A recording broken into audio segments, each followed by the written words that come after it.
When it comes to making a DNA library, what you need to do is you need to take your DNA and you need to take it from many cells, not just one because you don't get enough pieces, but from many cells, and you're going to cut it up. And of course, we know that we can cut up some DNA by using restriction enzymes.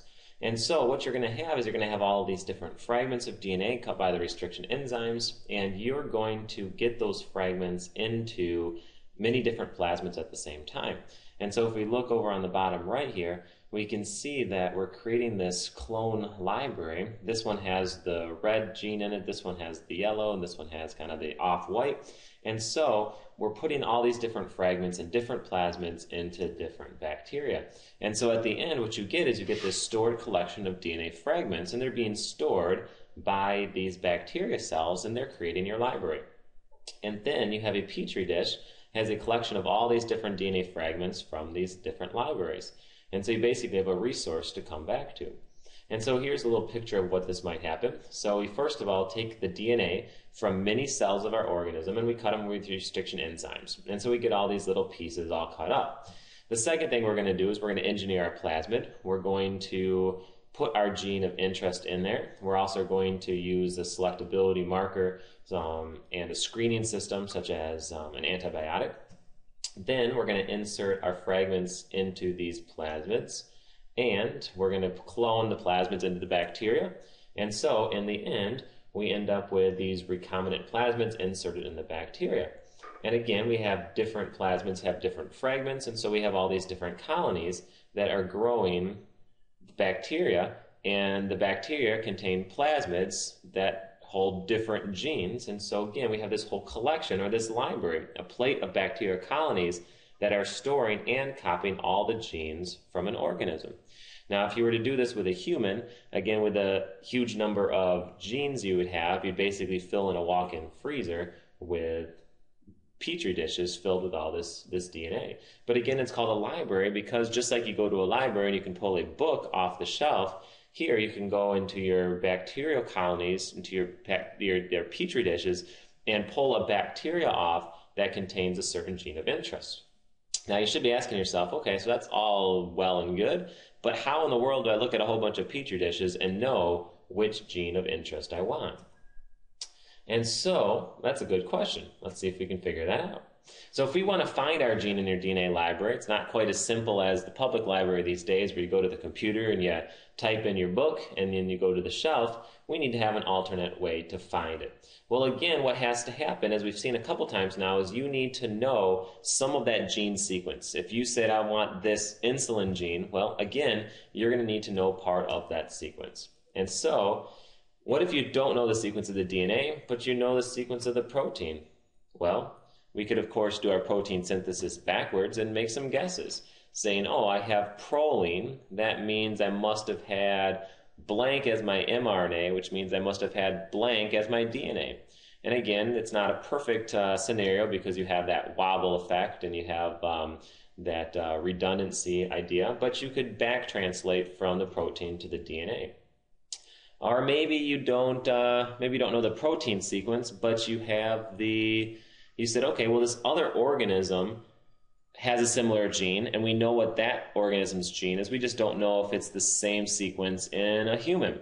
Well, you could take part of that sequence and say, well, they're kind of doing the same thing. They're probably going to have a similar sequence, and we could search for that similar sequence, so use part of that sequence to try to find our gene of interest. And so there's a lot of things that you can do, even if you don't know your gene sequence. That's kind of the point of this. We're trying to discover the sequence. We can still make some headway and try to find our gene. But again, looking at all those bacteria colonies and possibly hundreds and thousands of petri dishes, kind of like looking for a needle in a haystack. And so what we want to do is we want to do a colony blot, a little bit of a similar idea to what we were talking about with that southern blot earlier. And so with a colony blot, first of all, what we're going to do is we're going to plate with bacterial colonies carrying a recombinant plasmid, and then I'll kind of go in the other opposite way here, counterclockwise. Then you're going to replicate your plate. You're going to press a little piece of filter paper onto the plate, and a little bit of each colony is going to attach that filter paper. Again, pretty similar to what we did with our southern blot. Then we're going to use the hybridization idea again. We're going to heat the filter paper. That opens up our DNA, right? Exposes the bases. We're going to again take a probe that is complementary to our gene sequence. We're going to put a radioactive label on that, and we're going to wash it over that heated filter paper. And of course, if there's any complementary sequence to the probe, which should be complementary to the gene we're looking for, it is going to bind to that gene. And then, of course, since it's radioactively probed on there, we can locate it by exposing the film. We can locate the colony on the plate. And so if this is our film, of course, we have to know what direction we put the film down. But hey, look, this dot is the one that fluoresced. So you go back and you match it up with your plate, and you say, hey, those are the buggers that have my gene of interest. And now it's as simple as you can just take that colony right from that agar plate, transfer them over to their own plate, and now you have your gene of interest. Now, there's a few problems down there. First of all, when you think about the humans, we were kind of just saying, okay, well, so we got all these genes, right, all this DNA. But what we have to remember is there is a huge amount of, I guess, what we'll call junk for right now, right? A huge amount of other things in there like introns. Hopefully, as you did your genome scavenger hunt and you looked at that picture and you saw how much of that gene was introns and how much was exons, there's a huge amount of non-coding DNA in there. And so if you took this human genomic library, it basically has more junk than genes in it, right? And so you have all of this intron crud that you're sorting through, and you're wasting plasmids and you're wasting bacteria and you're filling up your library with something that's not useful, right?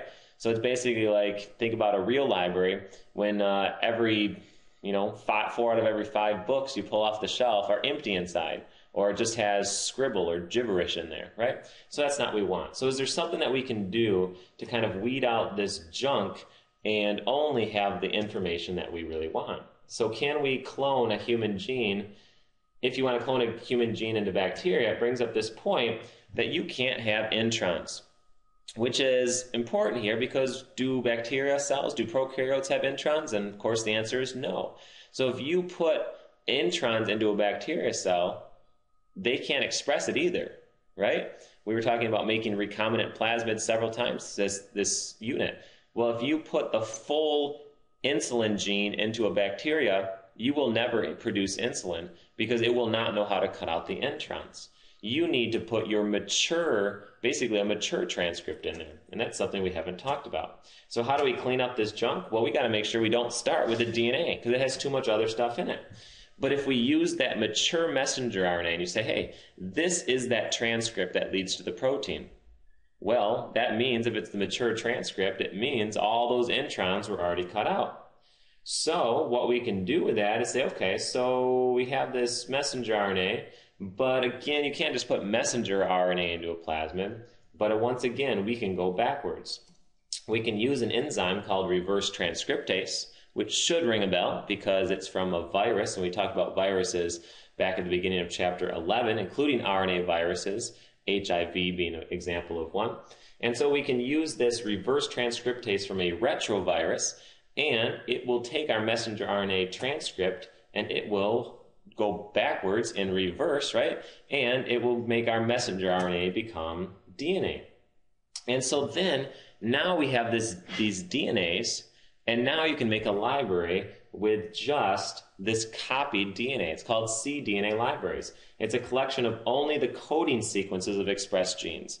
So it's a more streamlined library than just our genomic library, right? It took all the introns out, and it says, okay, let's get rid of all the junk. Let's only go with what we need. Here are the genes is the DNA that actually codes for genes. So you extract messenger RNA from the cells. You're going to use reverse transcriptase, which makes your RNA become DNA, the opposite of transcription. Again, that comes from a retrovirus. Now that you have your DNA and all the introns are already out of it, you clone it into a plasmid, and now your plasmids can be injected into bacteria, and bacteria can use that information, and you'll get the right protein in the end because, again, the introns are already cut out. And so we can see that over here in this diagram, kind of showing you what's going on here. Going from reverse transcriptase, here's our messenger RNA, making a cDNA strand, and then we end up getting a cDNA gene where all the introns are already cut out. Notice the white spaces from up here are missing in here. And human insulin is an example of that. And the first company that was able to do that, huge success for them, and basically turned their company into a multi-million-dollar industry, and they've been leaders in genetics since. And so for several chapters now, we've been talking about DNA, RNA to a protein, right? That's transcription, translation, and of course it's proteins that give us a trait. We've talked about how to turn them on, it's creating a trait, how to turn it off to stop that trait, and now we've seen how we can kind of manipulate this along the way. And so there's one additional thing to talk about, and that is, well, what about this messenger RNA idea again? And so if we can extract some messenger RNA from the cells, how can we match that back up to the DNA? And so the reason why you'd want to be looking at messenger RNA is because if you find messenger RNA in a cell, that means that that gene that produced the messenger RNA must be getting transcribed. In other words, something's going on in that cell to say, hey, we need this gene. So you find this messenger RNA, and that's easy enough, but what if you want to figure out what gene is producing it? How do you go backwards? And that's where we get this idea of a microarray. And a microarray, and this gets pretty complicated, so we'll just kind of introduce it and move on. But a microarray is basically a slide. It's basically like a microchip. It's micro, and you're talking about very, very tiny quantities. But what happens is you put all these different genes on this, basically this computer chip. So all of these little black dots up here are genes. Then you take your messenger RNA, you take all the messenger RNAs that you're finding, and again, we want to do the cDNA thing to it. So you can see over here on the bottom right, messenger RNA with reverse transcriptase becomes our cDNA. And then you're going to, with the labeled cDNA, you're going to allow it to hybridize with the genes on the plate. And again, if it hybridizes with this DNA on the plate, then you say, oh, well, what are these yellow dots? These yellow dots are all the genes that are actively being transcribed in that particular cell. The black genes, nothing's happening with them. They're there. All our cells have our DNA, but they are not getting transcribed or translated. So what this is basically showing us is that, wait a minute, if we did this with a skin cell, and we did this with a bone cell, and we did this with a nerve cell, we would see different yellow spots. All the black spots would be the same if it was the same organism, but each cell is going to produce different, it's going to be transcribed and translated different because each cell is going to have its own specialized role. And so the proteins that it needs are going to be different. And so this allows us to start to say, oh, that's interesting. These cells need this gene, and this gene, and this gene, and this gene. But this kind of cell, these nerve cells, need these genes, and you can start to figure out what these genes are doing. And so it gets pretty confusing. They realized pretty early on that this technique needs to be computerized. And so you actually have a computer that's doing all of this, adding tiny little quantities, which is why it's microarrays or this DNA chip. And again, you lay out your DNA, and you can do a whole lot of different things. You can even color code it like this. It's kind of showing you, showing how much a gene is being expressed, which genes are not being expressed, which genes are being used. And then you can vary things as well. You can even test the same cell, but in different stages of development, and try to figure out, oh, so early on it uses these proteins, later on it uses these, and it gives you an idea of what's going on in terms of all of this, this developmental and how and what proteins each different type of cell actually uses. So pretty ingenious idea. So that brings us to our final sequence of events here. This is PowerPoint number 4. Just going on with basically one more advanced tool and then a few, just a few things to point out on this Human Genome Project that you read about in Chapter 12. Sequencing also came up in Chapter 12 in your book. Again, a fairly complex topic to begin, but just get a basic idea of this. So you read about this Sanger method, named after the scientists who determined this, and what this Sanger method does, it's the way to determine the sequence of DNA. And it's all based on allowing DNA to replicate. So ultimately what you got to do is in a test tube, you put your nucleotides, and you also put these dideoxynucleotides. And all that means by dideoxy is that it's actually missing an oxygen. And if you kind of look down here on the right, the problem with this dideoxy is if it's missing an oxygen, it cannot attach to another nucleotide. So as soon as one of these dideoxys gets put into your DNA chain, that DNA chain can't get any bigger. And so what happens here is you're going to use test tubes. That's what it means by in vitro. And notice how you have a test tube with DDATP and DDCTP and DDTTP and DDGTP. So each test tube is going to have its own unique dideoxy, one of the 4 dideoxys. And so what's going to happen is in those tubes, not only are you going to have your dideoxys, you're going to have your normal bases, your A's, your T's, your C's, your G's. You're going to have DNA polymerase, because that's the guy that helps to put this all together. You're going to have a primer, because you need to get it going. And of course, you're going to kind of control the environment with buffers. So what happens then is you allow DNA replication to occur in each of these test tubes. And DNA replication occurs and occurs and occurs and occurs and occurs. But while it's occurring, you have a specific ratio of those dideoxys, so every so often, one of those dideoxys gets put in. And the issue with that is as soon as that dideoxy gets put in, the chain, your new chain, your new piece of DNA stops. Whatever size it is, it stops. But what's going to happen is you're going to have, obviously, your DNA chain is going to have thousands and thousands of adenines, but over time, each one of those adenines at some point, as you're replicating, is going to get paired up with one of those dideoxys. And as a result, you're going to get all these different size fragments in each of the containers. And so then what happens is you run a gel with 4 lanes. Notice dideoxy on the left, then DDCTP and DDTTP and DDGTP. And what happens then is the distances that those bands moved tells you the order of your sequence. And so again, it's a pretty complex thing, but if we look at this, remember that the farther they go, the shorter the fragments were. And so what happens is our furthest sequence went 21 bases, and it was in the G column, which means that strand ended with a G.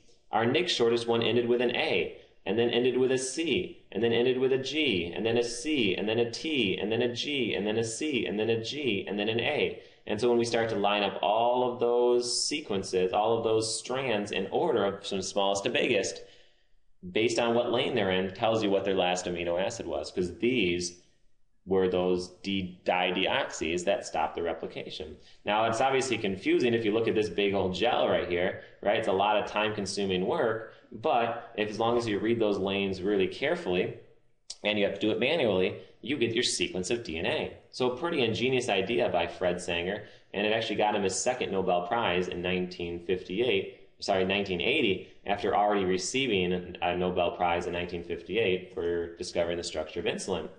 Now, of course, not too surprising, advancements have been made in this technique since then, and now it's an automated process. It's not manual anymore, and rather than having someone manually read the gels, they labeled those dideoxys, they labeled them with a fluorescent tag.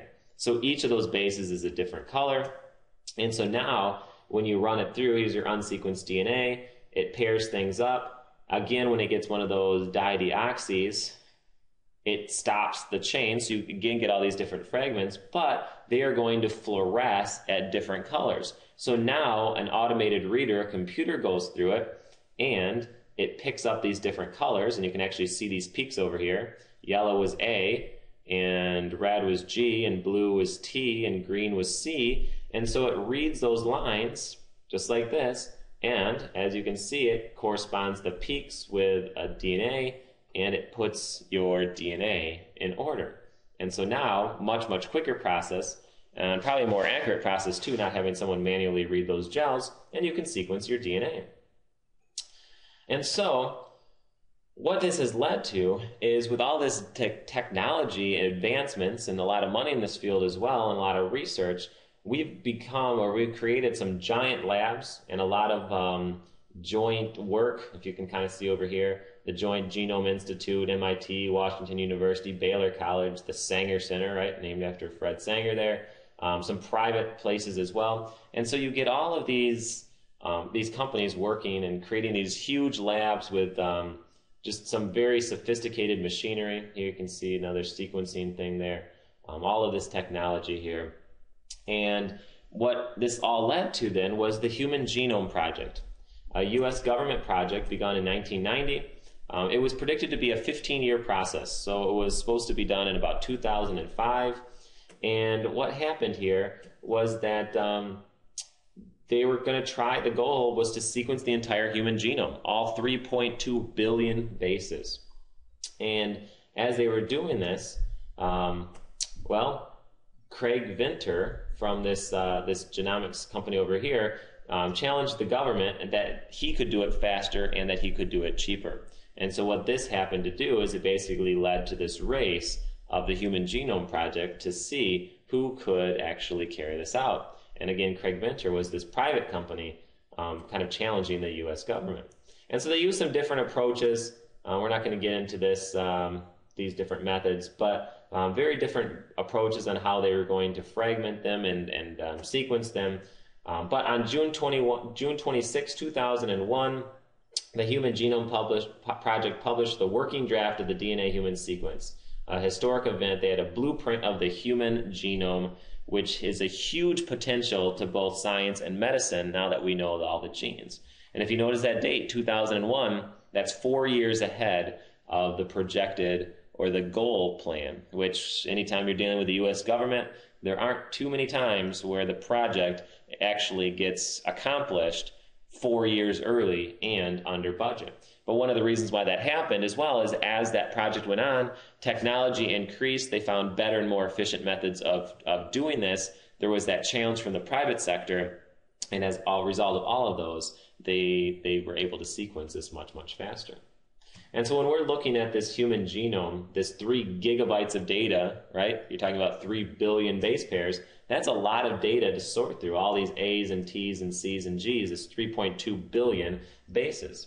And so you've seen some of these, this raw data as you've searched your genes and done some computerized things, but it's pretty overwhelming when you start to look at a gene and you see all these A's and T's and G's and C's, and it's hard to imagine that being this sophisticated code, this code that makes up all living things. And so, again, as we've played around with kind of earlier in the year with our evolution and with your genome scavenger hunt recently, there's a lot of websites, a lot of databases out there that are just available to the public where you can go and enter a gene and you can get the sequence of the gene, that you can get where it is on the chromosome, that you can organize the data, you can see what other organisms have similar genes to it, and in the end, it's just a pretty amazing thing. And so Elizabeth in 2003 defined a gene as this. Defining a gene is problematic because one gene can code for several protein products, right? That's our alternative splicing. Some genes code only for RNA, 2 genes can overlap, and there's many other complications. And so the idea here is that this is not as simple of a process as we originally thought it was going to be. This whole world of DNA is quite complicated. And once we started figuring out the genomes of one thing, other genomes came along. And you can see all these covers of Science and Nature showing all these different organisms that have now been discovered. The mouse genome, chicken, rat, plasmodium, chimpanzee, etc., etc. And so, if we look at this process, you can see this exponential growth in terms of all the genomes that have been identified. In fact, we know 122 different bacterial genomes, 17 eukaryotic genomes, including the humans, the mouse, the fruit fly, and then other things as well. And so, just some huge growth in terms of knowledge on that. And so, basically, they went looking for this human genome. And what they ended up finding is so much more. They've discovered how to do it, and once we've had this human genome and now other genomes as well to compare it to, it's just opened up the world for looking at how humans differ from each other and what's going on with genetic disorders and what causes a genetic disorder, and then possibly can you even take that genetic disorder, and now that we know what causes it, can we do something about that? And so again, basically what it comes down to is that the options are limitless here. This whole world is opened up before us with all of this biotechnology.